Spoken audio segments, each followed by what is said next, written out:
நம்ம வீட்டில் இன்றைக்கி சுரைக்காய் மஞ்சூரியன் செஞ்சு தோசைக்கு தான், நம்ம டிஃபனுக்கு தான் அதை சைட் டிஷ்ஷாக யூஸ் பண்ண போகிறோம், சாப்பிட போகிறோம்.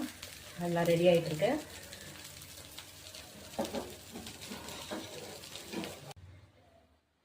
நான் ரெடி பண்ணிட்டேன். இது எப்படி செஞ்சேன்னுட்டு உங்களோட நான் அப்படியே சமைச்சிக்கிட்டு வீடியோ ஷேர் பண்ணுறேன். வாங்க ஃப்ரெண்ட்ஸ், சாப்பிட வாங்க ஃப்ரெண்ட்ஸ். சமைச்சு பாருங்கள். சுரைக்காய் மஞ்சூரியன் ரொம்ப ஈஸி தான், நம்ம வீட்டிலே செய்யலாம். நானே செஞ்சிட்டேன்னா நீங்கள் இன்னும் அசத்துவீங்க.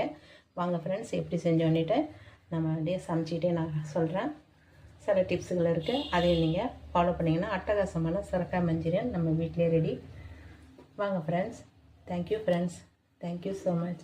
Thank you farmers. ஃப்ரெண்ட்ஸ், நம்ம எல்லாத்தையும் இந்த மாதிரி சுரைக்காய் அந்த பால்ஸை பொரித்து எடுத்துக்கிட்டு நம்ம ஏற்கனவே வச்சுருக்கோம் இல்லையா மஞ்சூரியன் கிரேவி, அதை இப்போ நம்ம சூடு பண்ணுறோம். சூடு பண்ணும்போது நம்மகிட்ட இருக்கிற இந்த சுரைக்காய் தண்ணி இருக்கு இல்லையா புழிஞ்சது, அதை இதில் சேர்த்து நம்ம கொதிக்க வைக்கிறோம். நம்ம இந்த கார்ன்ஃப்ளவர் பால் இருக்கு இல்லையா, நம்ம தண்ணி ஊற்றி விட்டாலும் அது அடியில் போய் ஒட்டிக்கின்னு தெளிஞ்சிடும். நம்ம இந்த மாதிரி கரைச்சி இந்த மாதிரி கொதிக்கும்போது நம்ம அதில் ஊற்றி விடுறோம். ஒரு அரை டம்ளர் தண்ணியில் நம்ம முன்னாடியே கரைச்சி வச்சுட்டோம்.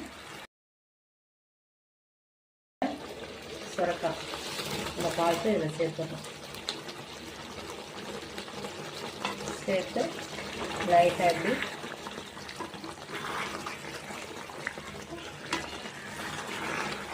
நமக்கு சூடாக இருக்கும்போது கொஞ்சம் தண்ணியாக தெரியும், கொஞ்சம் ஆற ஆற இதை கெட்டி கொட்டுறோம். அதனால் நமக்கு தேவையான அளவு தண்ணியாக இருக்கும்போதே நம்ம அடுப்பு நிறுத்திடலாம். கொஞ்சம் லிக்விடாக இருக்கும்போதே அடுப்பு நிறுத்திட்டேன். இப்போ நான் நிறுத்திட்டேன். இப்போ நான் சர்வ் பண்ணி உங்களுக்கு காட்டுறேன் ஃப்ரெண்ட்ஸ். நம்ம ரெடி ஆகிடுச்சு.